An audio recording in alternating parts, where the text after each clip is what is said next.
The graph shown as Figure 2 shows the prevalence of obesity among children and teens aged 2 to 19 by gender and age. This data comes from the United States in the years 2009 and 2010. You can see on this graph that the percent of prevalence is slightly higher in both girls and boys for the age group of 6 to 11 and 12 to 19. Since 2010, we can expect this number to increase by today's time, which is 2018.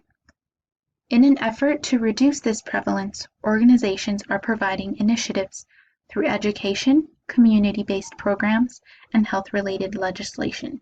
Some examples of this are the American Heart Association and the Clinton Association's efforts in doing this, as well as Michelle Obama's Let's Move campaign.